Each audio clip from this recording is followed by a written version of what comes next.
আজ আমরা এমন এক লোককে নিয়ে কথা বলবো যিনি প্রথমে র্যাপার ছিলেন, দেন কাঠমান্ডুর মেয়র হন, অ্যান্ড দেন এখন নেপালের পিএম। ইনি মেয়র হওয়ার সাথে সাথেই এমন এমন কাজ করেন যেটা পাবলিকের চোখে আসে, অ্যান্ড দেন পাবলিক এনাকে ভোট দিয়ে নেপালের পিএম করেন। তো ইনি কী কী করেছিলেন? ফার্স্ট অফ অল, রাস্তার যে এনক্রোচমেন্ট থাকে ইনি এগুলোকে কমপ্লিটলিভাবে সরিয়ে দিয়েছিলেন।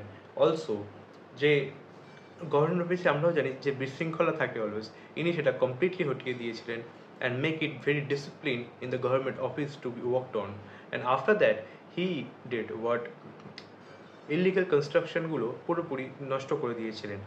অ্যান্ড পিএম হওয়ার সাথে সাথেই এই শর্ট টাইমের মধ্যে ইনি এত বড় বড় সিদ্ধান্ত নিয়েছেন যেটা হয়তো আমাদের দেশে নিতে আগামী 10-20 বছর লেগে যাবে।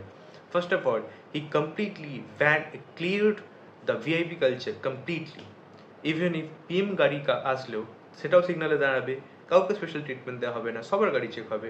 This are the some ground breaking things we can not even imagine in India right now. And after that আর কি করেছেন? সমস্ত যত গভর্নমেন্ট এমপ্লয়ি আছে, গভর্নমেন্টের নেতা আছে, সবাইকে তার বাচ্চাদের গভর্নমেন্ট স্কুলেই পড়াতে হবে। Because of that I think government school standard অনেক বেশি বেড়ে যাবে। অলসো স্বাস্থ্যক্ষেত্র সেম জিনিসটা ইনি করেন। And this are the things we should really appreciate from India, and we should really ask our politician, why can't we have the same thing what Nepal can do. আমরা ইন্ডিয়াতে কেন এটা করতে পারি না? এটা আমাদের পলিটিশিয়ানদের জিজ্ঞেস করতে হবে, right? So thank you for today, and subscribe করে রাখো এরকম ইনফরমেটিভ ভিডিও পাওয়ার জন্য। আজ আমরা এমন এক লোককে নিয়ে কথা বলবো যিনি প্রথমে র্যাপার ছিলেন, দেন কাঠমান্ডুর মেয়র হন, অ্যান্ড দেন এখন নেপালের পিএম। ইনি মেয়র হওয়ার সাথে সাথেই এমন এমন কাজ করেন যেটা পাবলিকের চোখে আসে, অ্যান্ড দেন পাবলিক এনাকে ভোট দিয়ে নেপালের পিএম করেন।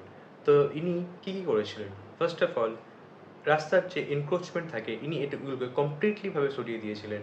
অলসো, যে গভর্নমেন্ট অফিসে আমরাও জানি যে বিশৃঙ্খলা থাকে অলওয়েজ, ইনি সেটা কমপ্লিটলি হটিয়ে দিয়েছিলেন and make it very discipline in the government office to be worked on. And after that he did what illegal কনস্ট্রাকশনগুলো পুরোপুরি নষ্ট করে দিয়েছিলেন। অ্যান্ড পিএম হওয়ার সাথে সাথেই এই শর্ট টাইমের মধ্যে ইনি এত বড় বড় সিদ্ধান্ত নিয়েছেন যেটা হয়তো আমাদের দেশে নিতে আগামী 10-20 বছর লেগে যাবে। First of all, he completely cleared the VIP culture completely. Even if PM গাড়ি আসলেও সেটাও সিগনালে দাঁড়াবে, কাউকে স্পেশাল ট্রিটমেন্ট দেওয়া হবে না, সবার গাড়ি চেক হবে। This are the some ground breaking things we can not even imagine in India right now. And after that আর কি করেছেন? সমস্ত যত গভর্নমেন্ট এমপ্লয়ি আছে, গভর্নমেন্টের নেতা আছে, সবাইকে তার বাচ্চাদের গভর্নমেন্ট স্কুলেই পড়াতে হবে। Because of that I think government school standard অনেক বেশি বেড়ে যাবে।